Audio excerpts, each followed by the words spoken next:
Hello and welcome to 73 and Sunny, the podcast about the journey of getting things just right. We talk to tech sales and marketing leaders about how they're growing, dialing in best practices, and getting closer to that sweet spot. Today, we're very happy to have James Buckley join us. James is one of the hosts of the Sell Better daily sales show. He spends his time learning from the best and elevating the sales profession through content and interviews with the best sales professionals and sales leaders of today. You can learn more about James and the Sell Better show at sellbetter.xyz. James, thanks so much for joining us today. Yo, this is a pleasure. Thank you for having me. You had my friend Scott Leese on recently. What a great episode. Him and I have known each other for many years. Awesome. Yeah, I think we probably run in a lot of the same circles. I saw that you had a John Barrow shirt on a little bit ago, and he gave some great training to one of my teams, God, I don't know, 10, 15 years ago. So we can talk about... Yeah, John and I have been friends for a long time as well. Shout out to jbarrows.com. That's where Sell Better was born from, was the brainchild of John Barrows and Christopher Merrill and Megan Forgion. That is the driving force behind JB Sales Training. Awesome. Well, he's been great, and we can talk about some of the things that I learned from John and how we can extend that. But I actually, let's get topical. This is the week before St. Paddy's Day, and I see that you have an Irish flag in the back. And my mom is a Fitzpatrick. She was actually born on St. Paddy's Day, so we're going to go visit her this weekend. But this is the one time of the year where my family or my wife makes corned beef and cabbage. And it's just one time a year, and it's similar, I think, to, and then we're done. It's like, it's okay. It's not the best, but it's also like turkey dinner. I make it all the time. I think it's the best. My dad loves it. My dad would eat it all the time, but it's also like Thanksgiving turkey dinners. I could eat turkey dinners all the time as well, but we only do it one time a year. I think most people only do it one time a year, and I'm just thinking it's similar to sales training. Like, I think people are saying, hey, listen, I'm full. Like I did sales training during kickoff in January or February. I'm good. I learned everything that I need to know. But I think there's some hunger there, right? Like, I think people are still wanting to do that. What are your thoughts in terms of kind of the idea or the appetite for just, drip, or like, on the Sell Better deal, you have snacks, you have the idea, the concept of like, hey, bite-sized pieces, or, the ongoing snacking. What are your thoughts on that? So first of all, I'm a huge fan of repetition, and I think that's what changes behavior. But moreover than that, building a well-rounded sales professional means that they're constantly developing. Sales is never something that we're going to be finished learning about, because it's ever evolving, and one tactic doesn't necessarily work for another seller. So when it comes to like continuous learning, which I think is probably the better route to go for sales leaders of today, what you have to think about is essentially you become a teacher and you're building a curriculum. And there are skills and milestones that every seller beneath you has to hit in order to be crowned that number one seller, hit that leaderboard. Sometimes this is activity-based, KPI-based. Those are key point indicators for those of you that don't keep up with the acronyms. Sometimes this is closed opportunities and revenue-based. Regardless of what you're measuring, it's going to take time, like anything else you ever actually cared about, to get good at it. If you ever got a trophy for being the best softball or baseball player, or you won number one in ping pong at your camp last summer, right? You didn't get good at that thing because one day you woke up and decided, today I'm going to be awesome at ping pong, better than everybody. It took time. It took effort. It took consistency, and your sales career is no different. So one of the things that my very good friend Beck Holland says is that when you see sales trainers and you're comparing one over another and trying to pick the best pick for your team, stop looking at them as competitors, and instead start looking at the skills that they need to develop and go with the trainers that are going to be leaning on those skills during the training so that you can patchwork that for that team and fill that hole. If it's prospecting, fine. Choose a trainer that's really good at prospecting. If it's closing, fine. Choose a trainer that knows how to negotiate and get people over the finish line. But stop looking at sales trainers as competitors. They are not competitors. They're all incredible assets for your team that the right sellers will gravitate towards the stuff they like, and really nail it. And those will be your top performers. I love that. And I think it too often becomes this competitive or this kind of sharp mind of like, hey, it's either eat or be eaten type of thing. And it's just not it. And that's not how we are going to be growing as sellers or There are growing. lots of ways competition plays a role in our world. But when it comes to development of our people, competition should be set aside and the need should take the forefront, right? I totally agree. I actually have my master's in education, and I thought I would be teaching people, but teaching kids, but instead I've been teaching salespeople for the past 25 years. But we're all salespeople now. We're all salespeople. We're all salespeople. Yes, we do. Everyone, yeah. There's. I don't know why people don't have a master's in sales. Like there should be a.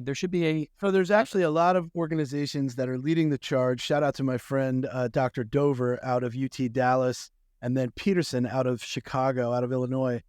These guys have programs, and Caitlin Gill out of, I want to say Oregon. I think it's Oregon, but it might be Iowa. Anyway, there are some great universities that are seeing the writing on the wall here. Did you know that sales is the highest and the lowest paid profession in the world? Did you know that most salespeople, about 75% of salespeople, do not have a degree in business whatsoever? They majored in things like history, sports medicine, kinesiology, physical therapy, and they could not get a job in that space. So what do? They fall ass backwards into sales. What's the number one answer when you ask a top performing sales rep, hey man, how'd you get into this?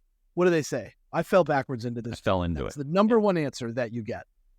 Yeah, and that was me. I thought that I would be a teacher, and then I'm living in Silicon Valley, and I said, oh gosh, it would be tough to have 4 kids. I have 4 kids. I know you have 4 kids. To be able to raise a family with 4 kids in Silicon Valley. So to those people, James, especially maybe the people who are just starting out, Yeah. There's been a ton of change, I think, in the SDR world over the past, not just 10 years, but not only in the past 5 years, but in the last couple of years, there's been a huge change. What's your perspective on the SDR role? And because these are the people that really need that education, people that are really hungry for this. What are your thoughts on what the SDR role looks like today? Yeah, so again, with the acronyms, right? SDR stands for Sales Development Representative. For those of you that don't know, sometimes these people are called BDRs or even account representatives, right? I've heard a lot of different umbrella terms. Inside sales or people that make cold calls, people that send cold emails, people that reach out to strangers and talk to them. That's basically the function of a sales development rep. The difference, what's happening right now is that it's changing from being something that people think when they have a business and they're making these decisions at a corporate level, I need a lot of SDRs, used to be the thought. And now I think what they're saying is, I need 2 very specialized SDRs that are going to come in and learn my ideal clients. They're going to learn our value proposition. They're going to learn how to discover and qualify quite well. And they're only going to pass opportunities to closers that have a high likelihood of closing based on those skills that those SDRs develop. I think what we've learned is that having a team of 15 AEs and 15 SDRs to match them is ineffective because you're always going to have a certain percentage of SDRs that don't hit the mark or just never really grab onto the concept. And the way I see SDR headed in 2024 is even further down this funnel of 2 forms of SDRs, the very specialized outbound SDRs that just get it. They just know how to do it. They're gifted at it. It is unique to them, right? And there's a lot of them out there that have a gift for it. And then the marketing style SDRs, they don't sit at the beginning of a sales cycle. They sit at the end of a marketing cycle. And these are the very prominent SDRs of 2024 right now, where this human has taken X amount of actions, which makes this score X or Y, 90%, 20%, 30%, reach out, and this person will have a context for reaching out to this human. They sit at the end of that marketing cycle with all that intent data and that buying data that they've accumulated over time. These 2 roles are very, very different. And everybody that's hiring SDRs has to understand that as they move forward and scale their team out. What kind of SDR am I about to bring on board? And not only that, but you also bring up a good point because I've seen the pendulum swing of where do SDRs or BDRs or whatever we're calling them, where do they sit? Are they under marketing? Are they under sales? And what you're saying is that there's a role for both. And there's there's something that is People have to Yeah. have both. There's no excuse anymore. New conversations are where new revenue comes from. Anybody listening to the show, please feel free to argue with me. I welcome the conversation, right? Talking to strangers is where revenue comes from that we did not have last year. Mhm. So when you look at it, you have to have the people that are maintaining relationships, seeing buying signals, understanding how CS works in tandem with renewals so that they can create an ARR, an annual reoccurring revenue system, a model that people keep coming back, keep renewing. And then here's this other entity over on this side of the fence that's just talking to cold people that don't even know who we are. Their account is not even in our CRM. They've never spoken to us. We don't even know. They didn't even know that we existed. Those individuals must exist at your company, even if there are only a couple, or you're going to die on the vine, because that's where new revenue comes from. Sorry, it's a fact. Yep. So James, I'll play devil's advocate here.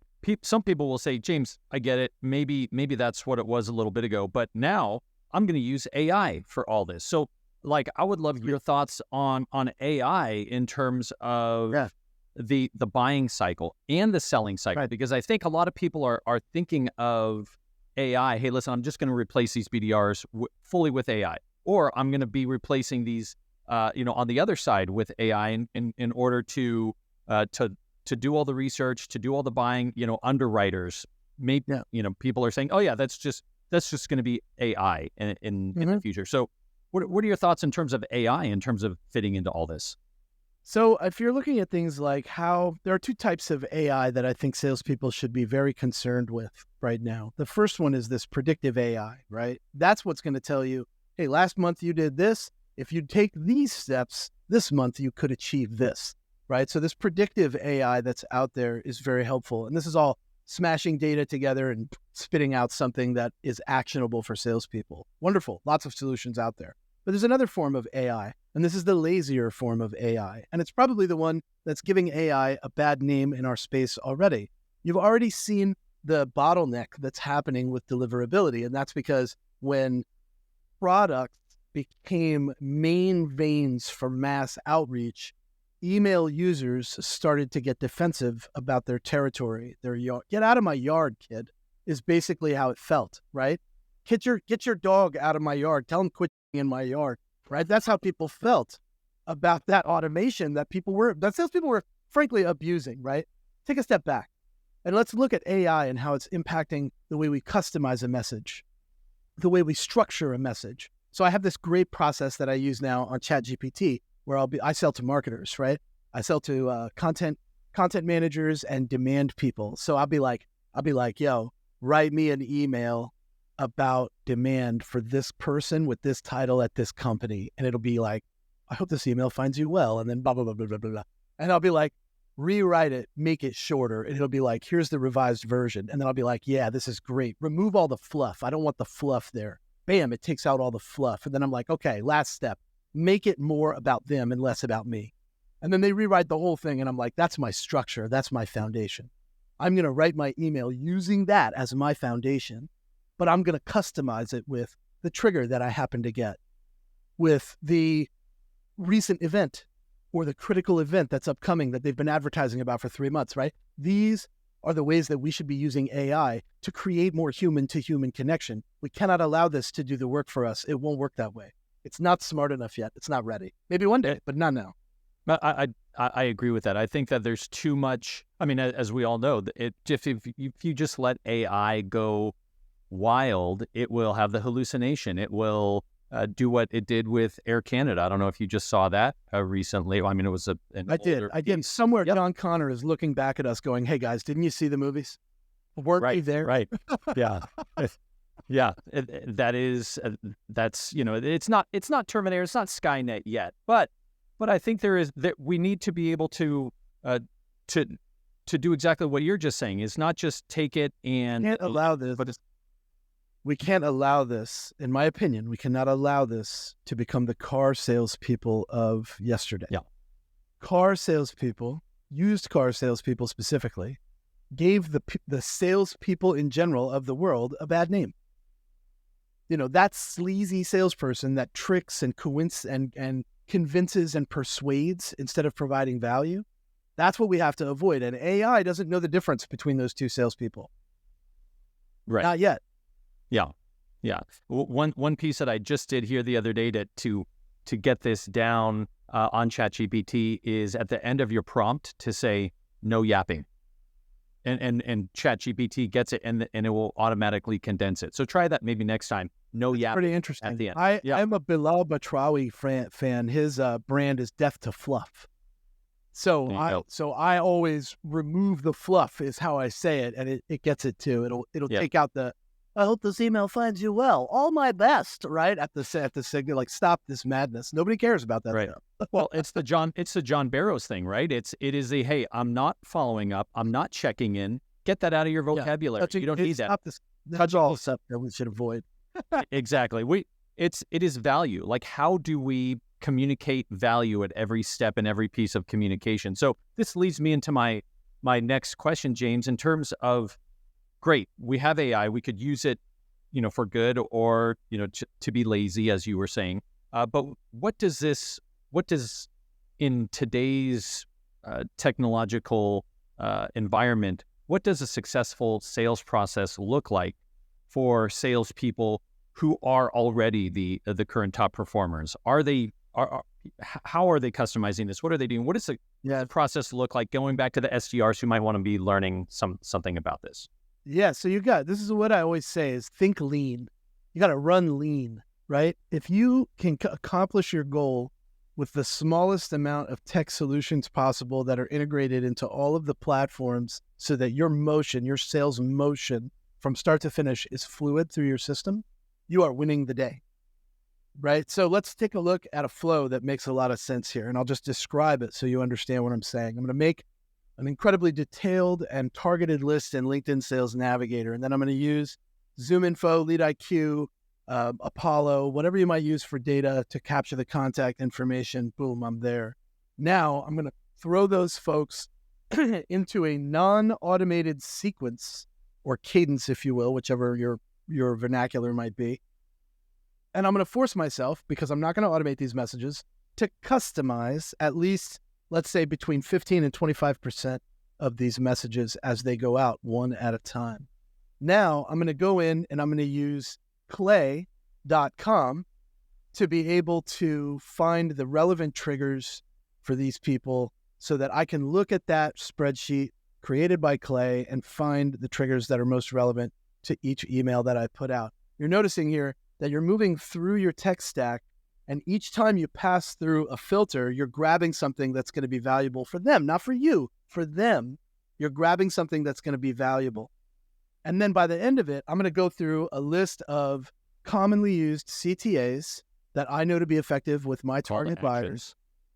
Call to actions. Yeah.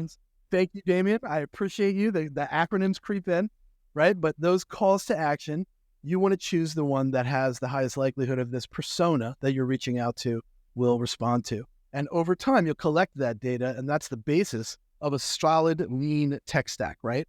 Yeah. So we went from my list, my contact information, to my automation process, which is semi-automated because I'm going to customize these manually as they drip out, right? And I'm going to use technology that's external to be able to customize those messages as they go out, whether it's Clay or some other ChatGPT, right? To be able to pull those talking points in. And there's nothing wrong with using ChatGPT for this. You can say things like, give me the top 10 things that demand leaders care about in SaaS today. Right. And it'll list them all out in bullets for you. And isn't that's way more useful than what we typically see, which is like, I'm going to build 18 touches and 90% of them are going to say, do you have 15 minutes next week?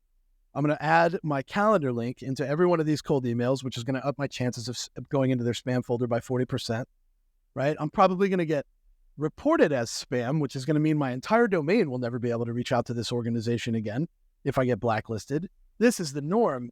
And that's why we say, like, the bar is super low.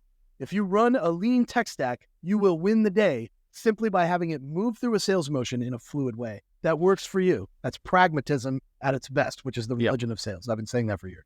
And I love that. And we have to, as you're saying, it is shrinking. Like Google and Yahoo just said, hey, listen, if any one sender is over, 0.3% spam rate, they're just going to shut down that IP or that domain.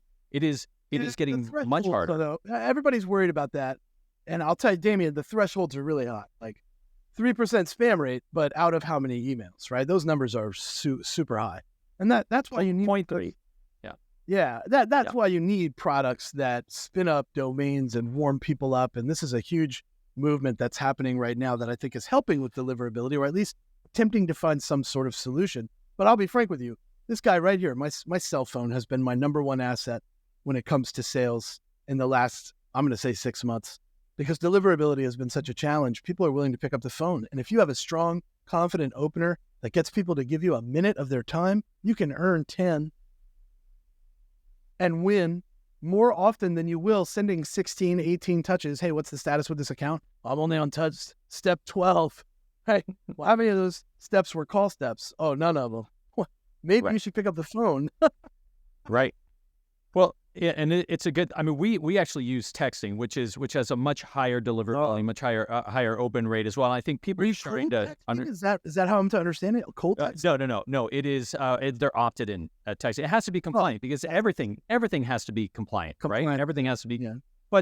But kids are not going to want to reply to an email or I'm sorry, I should say kids, and I say this with a with a 21-year-old and a 23-year-old and a 14 and a 16-year-old, but it is the next generation is wanting something different. They're going to want to interact much more, as you're saying, James, on the phone. They are going to be wanting maybe not talking, but texting or something else. Like, are you seeing that shift in business today? Are you seeing the shift that people are maybe is email becoming the Facebook as opposed to the Instagram? So first of all, email has been associated with negativity in our brains in business for many, many years. Since the dawn of Outlook, we've been coming into work, logging into our inbox, and feeling this release of negative energy, negative chemicals in our brain going, oh man, here we go, another day digging through my inbox, right? Oh, hey, how's your day going? Oh, the inbox 300, right? Like, this is the norm. Right. So the inbox is already is like a dirty word in our space, and it has been for a long time. Here's the way to move past the inbox quickly. One, pick up the phone more often. Let's say you do that and you have 5 more conversations. In every conversation, say this. This is easy to do. Before you hang up, hey, this has been great. I appreciate your time. Is this your cell? Can I save it? No one has ever said no to me. Once I save it, I'm immediately texting. Thanks for the time. Yeah. Looking forward to chatting again soon. I get the thumbs up. I get the reaction. I get the emoji. I get the me too. Great to talk. Talk soon. I am now in a text basis with this human indefinitely until further notice, until they tell me I can't do that. Right. And that never happened to me. And it seems closer to that person, right? It seems like, hey, listen, I got the inside track. Hey, I can just text this person, right? That's right. They're attached. If I met them in person, I take a selfie and then I go, what's your cell? I'll send it to you. That's great. Nice. I sent it to them, and then I set their profile picture as that selfie that I just took. Nice. Now, every time they call, I see their face. I know where I met them. I remember this human. And I can answer the phone and go, hey, Bill, what's up? And they're like, oh, I didn't think you'd remember who I was. You're like, yeah, I remember. We took that selfie, remember? You should set our picture as your profile, my profile. That way, when I call, you'll be able to answer. You'll say, hey, James. And he'll be like, thanks, James. Right? And then I just provided this dude with a sales tip that he loves. We're off to the races. I have not heard of that. That is a great little piece of judo there. So you were talking, James, about people coming in and the drudgery of emails, and there's so much drudgery. There's so many. It's 90% no's in sales. Yeah. How can today's sales leaders try to maybe I don't know if there's avoiding some of that drudgery, but at least making it so the environment is better, so we're not having to replace all of these sellers less than what is the average tenure is 18 months for any seller. How do we? It's less than an NFL player, but it's, how do you? How do we as sales leaders better support our sellers so that they will stick around for longer than 18 months? So if it's me and I'm a sales leader today, the first thing I'm doing is I am putting less pressure on my sales team to perform, and I'm going back to the source of my leads consistently to drive better quality. That is how leaders can best keep salespeople. Continuously drive marketing and demand and content to create more sales ops for sales reps and enable your sales reps to learn to use the things that marketing and content creates to have meaningful conversations. The sales leaders of today that are number one, that are the best sales leaders, are great conduits between marketing and sales because they know that one feeds the other and vice versa. We can only scale if both of these things are working in tandem for the benefit of our buyers, our prospects, our customers. And if that is happening at a leadership level, middle management or senior leadership level, both teams are going to continue to thrive, hire, expand, and grow. And as long as that's happening, revenue is coming in the door. And this is the flywheel that we have to start creating if we want to survive in the next, let's say, 5 years, because AI is changing a lot of things, which means we're going to have no choice but to start thinking, just like John says, what can I do that a computer can't? Yeah, absolutely. That you were dropping a couple of great names. I'll drop that. That is exactly what the book Align to Achieve is about. By a head of sales, Andrea Austin. She's at Google right now, and also Tracy Eiler, a great CMO. That Nice. That was I'll check them out for sure. Yeah, absolutely. So, but I can't agree more that it has to be a continuous funnel. Everyone has to be on the same page. As you were saying earlier, it can't be us versus trainers. It can't be sales versus marketing. I'd love to get your thoughts. It can't be salespeople versus sales leaders either. That's probably the most toxic relationship of all. People do not quit sales teams; they quit sales leaders. That's 100%. That's exactly it. Yeah, that's can't agree more. And I think that is, it's not necessarily about, as what you were talking about, the technology. Go lean, and I'll solve it. It's about the energy that I think we bring. I'd love to get your thoughts. You speak a ton about the entire spectrum of sales, so it's not just about the process. It's not just about technology. It's not just about the written emails that we have, but energy. Right. Like how do we use energy in our daily sales? Okay. All right. So I'm gonna blow some minds here with this one because I know that people often think about energy in this silo. So like you, I felt that way too. I was like, my energy and the way that I come across on a call will amp people up. They'll feel motivated about it, and that's positive. I'm going to use that serotonin and dopamine release in their brain to my advantage because I can get them amped about doing some awesome things with us, whether it's training or sponsorship or the show or whatever. This is only one kind of energy. I was talking to Christine Rogers, the CEO and founder at Aspireship, and she explained to me that energy is actually so many different things. And one of the things that salespeople neglect is the energy in the deal, meaning who is amped up, who's pumped up about this thing in my buying committee. That energy from the buyer is the thing that I need to focus on, zero in on, and learn how to harness so that I can share that energy, make it contagious with the rest of the buying committee. It's sometimes hard for us as energetic sellers to recognize the buying energy coming through. When Christine explained this to me, I realized I hadn't done a very good job recognizing the buying energy because I was so excited about my selling energy all the time, right? Because it works for me. My pragmatism got in the way of my evolution. So that buying energy is another part of energy that we have to realize exists in a deal. And if we can't zero in on it and figure out how to use it and harness it, it'll never work to our advantage because there'll always be one person super amped and the other 7 buyers in the deal are like, I don't think this is a go. And once it's 6-1 or 7-1, you're going to get overruled. That's when you hear things like, oh, our board member has an existing relationship with one of your competitors, so we're going to go that direction.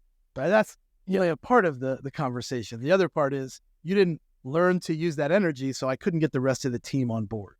Yeah. And I do think that the person with the most buying energy is going to be the person who is most motivated to be able to say, hey, listen, I'm going to take this. What is it? Gartner says that a buying committee is now like 6.8 people at a minimum, consensus buying is.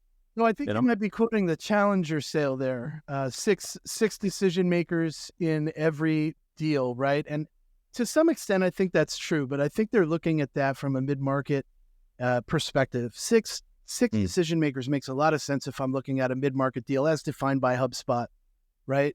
So for those of you that are unaware, an SMB, a small or medium business is defined as 0 to 100 sellers or 0 to 100 people. And then medium is 100 to 1,000 people. Anything over 1,000 people is enterprise, right? So that's how HubSpot defines SMB, mid-market, and enterprise. I think everybody kind of needs a standard for that. It might be different for you. But in an enterprise deal, especially at like a massive franchise, man, you're probably looking at 150 to 200 decision makers. That could be a 3-year deal. You have no idea how many times you're going to have to demo that product, answer the same questions, deal with different agendas, competing against one another. This is complex. Yeah. So to say is an average of 6 sellers or 6 decision makers at every deal, I think is a little bit of an overstatement, my opinion. Fair enough. And it was part of the Challenger sale as you were, and it gets exhausting, right? It is like to teach, tailor, and take control 100 times is really tough. Like, you talked about the sales. Executives always want to control the conversation. Right. Well, and I found that it's not necessarily who can say yes, but it's focusing on the person who could say no. Right. It's like, because like you could get 8 people, you can get 10, 12 people to say yes, yes, yes, but it's that one person. Typically, it's going to be the CFO is going to say no. And so that's why you have to be proactive about that no and seek it out. Damien, I am historically noted for being like, all right, who's my stick in the mud? Exactly. That's how I say it. I go, who's my stick in the mud? And they're like, oh, watch out for Bill. He's kind of tough to deal with. Or they'll be like, Deborah is always like, we don't want to spend any money. So, and you're like, all right, well, Deborah and Bill, those are my challenge people. Let's go. Like, tell me what you know about. Yeah. And that was part, that was part of one of the best sales training that I ever had was executive conversations, how to sell to a CFO. And it all has to do with just the value. It's like, 3 things. What are you trying to change? How can you affect that change in a differentiated way? And what measurement are you going to use? Those 3 things. If you're going to sell to the CFO, hey, CFO, I know you don't care about functionality or about this or that. They care about the bottom line or the top line, right? And if you can't sell to that, if you can't get measurable results in a way that no one else can, your deal's dead, right? So yeah, that's right. We just did a show on talking to executives, and there was a point made about the Caesar moment. Most executives are coming in basically to give you the thumbs up, thumbs down on whether or not this is going to move forward to the next step, whatever it might be. It could be, going for the signature. It could be setting the next call up with the buying committee to talk about the details of how you're going to move forward. It could be getting to this controller so that you can get the financial approval that you need. Whatever their next step is where you are, not your next step. That's only a part of the deal. Right. It's their next step. So going back full circle to what we were talking about before about teenagers and about having a whole bunch of kids, whether they like us as parents or not, whether we're doing a good job or not. It seems not required, by the way. Not required. Actually, you hope that there is a little bit of friction so that they can grow and they can think for themselves. But a lot of what I'm hearing from the teenagers is all about self-care. It's self-care, and hey, listen, I'm going to be taking time, self-care. I think there is a component of that or a necessary piece of that because I think because I think sales is always about go. Don't take any time off. You're not going to be making the money when you're off, but there has to be that component of self-care. So I'd love to get your thoughts as to how could you incorporate that in there? What is how could that make us taking a little break or taking some self-care make us better sellers? Yeah. So first of all, time management and task management are 2 very different things that I think salespeople often confuse. So one of the things that your kids learn from you is how you manage your time. Your demeanor and how you are every day is kind of what dictates to them. Is my dad in a rush all the time? Does he constantly pushed for time? Is he late to things? Right? They think that's acceptable now. And that will affect them as a professional as they age and get into the working world. Or do they see somebody that has it together? When they look at their calendar, it's color-coded and very structured and organized. They will adapt to that same philosophy in their own lives. And they'll say things to their friends suddenly in their adult years that are like things that you said. Hey, man, if it's not on my calendar, it's not happening in my life. Right? Like those are the things that I say to my friends. And I think other people, my kids, will start to say that eventually one day too. To give you a good example of what we can teach our kids as sales professionals that I think is highly valuable is the art of monetization. What do I mean? My oldest daughter is in cosmetology school right now. She's learning how to do makeup and hair and nails. We're very proud of her. She's quite the go-getter. She's a 4-star server at the Cracker Barrel as well, right? So she's working and going to school. But one of the things that I want to make sure that she picks up on is, great, you have this skill. You do hair, makeup, and nails. How are you going to get people to sit in your chair, right? And that's the skill that I want to pass on to her. This is how you network. This is places that you go, things you can look for, like happy hours where you can go meet other professionals like you. This is where you can go meet specific individuals that you might want to do business with later that might come sit in your chair. Here's how you get business cards and pass them out and leave them on, things in the parking lots locally to be able to get your name out there. Here's how you create a digital footprint and content and use hashtags, right? All of these things they can learn from me. So while she's developing the skill, in the back of my mind, I'm thinking when she's done with this, she's going to have to learn the business side of it to be able to fill that seat consistently and make a living off of it. As you said earlier, James, everyone's in sales, right? We all sell something. We all do. We all sell something. James, thank you so much for your time and insight here today on 73 and Sunny. Again, if you would like to learn more about what James is up to, feel free to connect and follow him on LinkedIn, as well as checking out the Sell Better show at sellbetter.xyz. James, thank you very much. Thanks for having me.